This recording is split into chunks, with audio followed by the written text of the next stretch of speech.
Hello everybody, I have a piercing headache and I have to record a video, so this should be fun. And just to add on to it, I'm talking about my Chicago Bulls today. So the Bulls recently, as you should well know, traded for Nikola. This was the biggest trade of the deadline, at least in the terms of name value. They moved Wendell Carter and 2 top 4 protected first round picks, as well as Otto Porter Jr.'s contract for the all-star big man Nikola.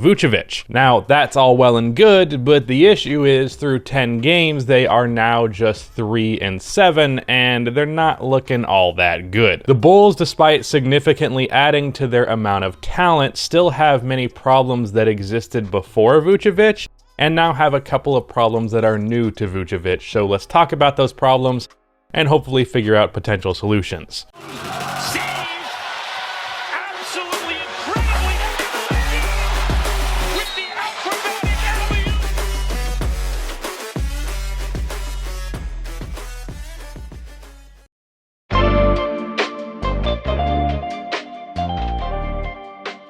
Before I continue on with this video, about half of the people that watch these videos are not subscribed, so if you fall into that 50%, then subscribe. Also drop a like on this video. It only takes 1 second and it makes a massive difference. You know, sometimes I feel kind of bad making videos about the Bulls because I'm like, I don't want to talk about the Bulls too much, but I haven't actually done it that much on the main channel, so I feel justified in doing this.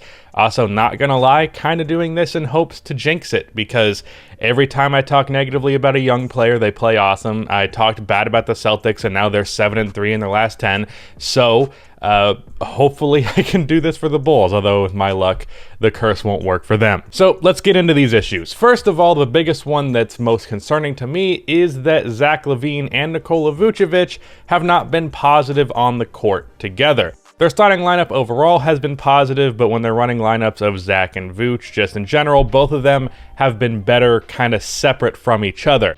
And while I think it's a big issue right now, I do think that's something that's just simply going to be hammered out with time. Zach LaVine has said it multiple times in his career that he wants to play with a really good big man, and Vucevic is that. I just think it's a matter of them hammering out the difficulties, because Zach LaVine is now going from a role where him shooting the ball is pretty much the best play every time, like almost across the board, because he doesn't have any other offensive help. Now he has another option, and he has to be more of a playmaker, look more for that. And I'll be honest, sometimes watching these games, it looks like Zach is too passive because he doesn't want to be overzealous with his shot attempts. He wants to be including Vucevic, and sometimes it's like, Zach, just be great, dude. You don't need to be passing the ball right now. And they've ran pick and roll, and there was a game against the Pacers where they absolutely bullied them with the Vucevic and Zach pick and roll. I think that can happen more often, but right now the chemistry is pretty rough. I think it's just going to be hammered out with time. Zach LaVine has taken a leap as a playmaker, which has been awesome, and I think is going to help here. And I think Zach could potentially average even upwards of like 7 assists with this duo now. But playmaking is still not his strength, and it's a little bit difficult, and I think that's another issue with this team that I can just address now, which is playmaking. Now, Vucevic as well as Thad Young, being the amazing playmakers that they are as big men, have semi-made up for the difference in playmaking on this team. However, it'd still be nice to have a primary playmaker off of the dribble guy to initiate the offense. Now, obviously, the guy I'm thinking of most of all is Lonzo Ball. I have preached multiple times that I want this guy on the damn team. And really, not even with just playmaking, there's also just pretty much a total lack of shot creation outside of Zach LaVine and Nikola Vucevic at more than like a 14 point per game level. Thad Young can do hook shots from time to time, but it's not like he's just out here breaking people down and getting a bunch of easy looks. Like he makes the hook shot in the pick and roll, but that's pretty much all he's really doing. And for that reason, the ability to create a shot when Vucevic and Zach LaVine are both sitting, which is less and less frequent now, but still happens from time to time, it gets real ugly real fast. As for how they fix that issue, I do think it's really just going to be a matter of signing somebody, because you can't just like boom make someone a good playmaker or boom make someone a good shot creator. I do think running plays to involve Patrick Williams more in the offense would make shot creation for the team overall easier. Patrick has shot creating abilities, but I think he needs to have stuff set up for him to start that, because he has no issue being passive. Get him more involved in the offense and he'll be less passive. And I should say, by the way, Kobe White sometimes can be a shot creator for the Bulls, but because of how inconsistent he is, I'd say like 2 out of every, I don't know, 8 games. I could have just said 1 out of every 4. One quarter of every game that he is in, not 1 quarter, a quarter of all the games he is in, he can be a good shot creator, but he's incredibly inconsistent. And for the positive game he has, he'll have 3 really negative games. So I'd rather just not him play at all, which I guess can be yet another transition, because now I got to talk about Coby White and Lauri Markkanen, because holy shit, are they not that good? You might be thinking, oh, well, I look at the stats. Coby White's averaging like 13, 14 points per game. Lauri Markkanen averages 15 points per game on good efficiency. That's got to be a decent player, right? But no, they're really not. Lauri Markkanen is a good floor spacer, but can't do really anything else offensively outside of a straight line drive or just finishing a dunk off of a basic dump off pass. He is a horrifically bad defensive player because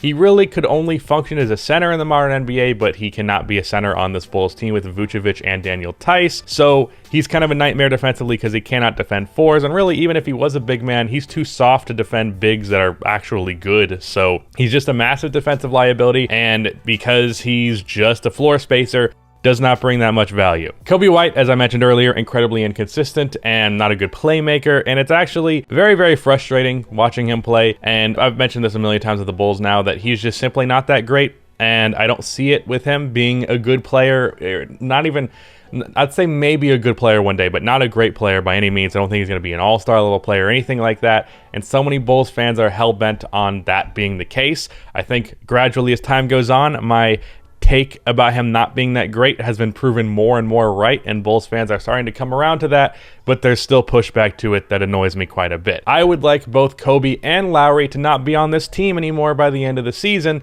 or through the offseason, but I don't think the Coby one is going to happen. I'm pretty confident Lauri is gone, but Coby White's probably going to stick around just because he is like 21 years old, so maybe there's holding out hope for him in that regard, but Lauri Markkanen's definitely done. Another thing that's rather frustrating, and this was a bit of an issue before Vucevic, but it seems even more clear post getting Vucevic, and that is the rotations. Now, rotation-wise, Billy Donovan has been good lately. There's still some questionable things here or there, but it's not been too bad.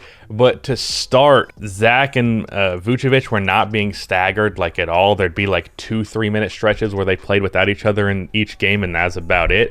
He's running nearly full bench lineups, which is a big no-no. He was playing Denzel Valentine over Troy Brown Jr. despite Troy being a miles better defensive player, a better playmaker, and while he's a worse three-point shooter, he also doesn't take a million dumb shots like Denzel Valentine does. And I do want to say briefly about Denzel Valentine that I apologize to Bulls fans for ever defending this guy, because holy shit is he ass half of the time, and then he'll be decent sometimes, but like every time I'm watching Denzel and he has a good game, I'm like, why are you shooting that? Oh, it went in. Okay. That's the Denzel Valentine experience. It's like, Rudy, you're editing this. I don't know why I'm talking to you directly. I'm looking at a camera right now. Dylan Brooks, it's kind of like even worse version of Dylan Brooks, where it's like he has good games here or there, but like, fuck, why are you shooting that shot right now?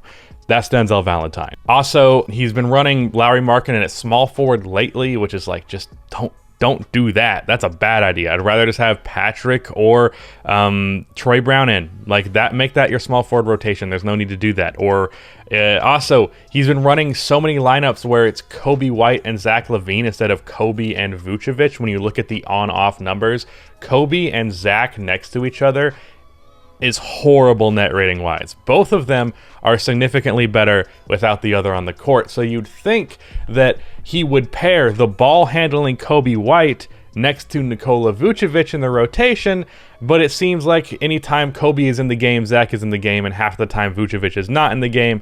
So it's like, are you even paying any level of attention to what's happening with your basketball team? Now, the rotations lately have been tighter. They have been better. Barely seeing any Denzel Valentine minutes. Daniel Theis has gotten a lot of run. He has been fantastic defensively. And I guess we can use this as yet another transition. I'm just transitioning beautifully in this video. Defense. I don't know what the exact defensive rating with the Bulls since the Vucevic trade has been, but it hasn't been great. And this is to be expected because Nikola Vucevic is not the defensive player that Wendell Carter is. While he is better at being physical in the paint, he is also a drop big, and drop bigs are not good. It's a bad thing. Can't defend the pick and roll particularly well. He is not bad at defending the post, and he can block a shot in the paint or at least contest one relatively well, but that is about it. Now, it's not that the Bulls are completely lacking in defensive personnel. Thad Young, Troy Brown Jr., who I mentioned, Patrick Williams, Daniel Theis, all very good defensive players, but everybody else defensively is hot ass. Zach Lavine is a bad defensive player.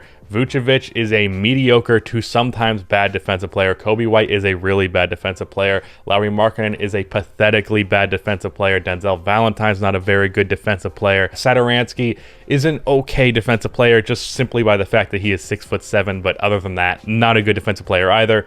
Just a whole lot of bad defenders on this team, and really, I think you can keep, obviously you keep Zach, obviously you keep Vooch, you deal with the consequences of them being bad defensively, but this bench lineup does not need to be as bad defensively as it is when you get rid of Coby White and Lauri Markkanen. Fill in that bench with some defensive guys in the offseason. So as for what this team needs to address, I think they need a long-term playmaking, ball-handling point guard. Of course, I want Lonzo Ball. They're going to have to do some cap gymnastics to make that plausible, but it is plausible, and I do think he would be fantastic for this team to the point where I think signing him would fix like 80% of the issue.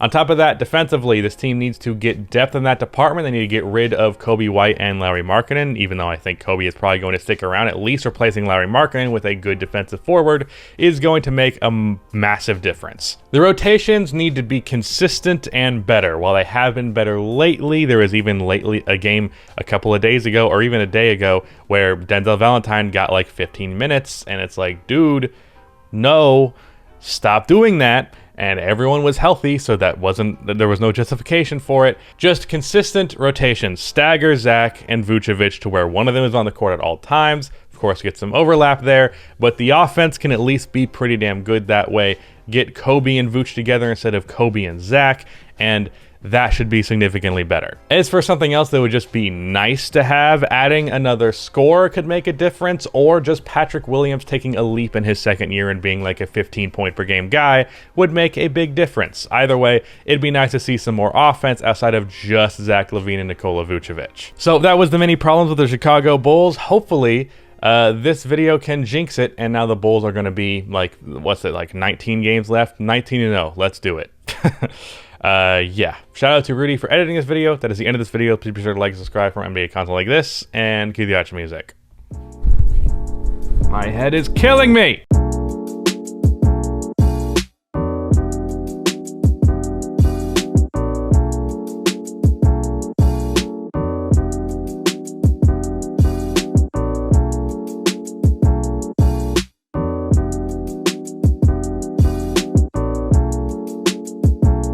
Why did I yell? That made it worse.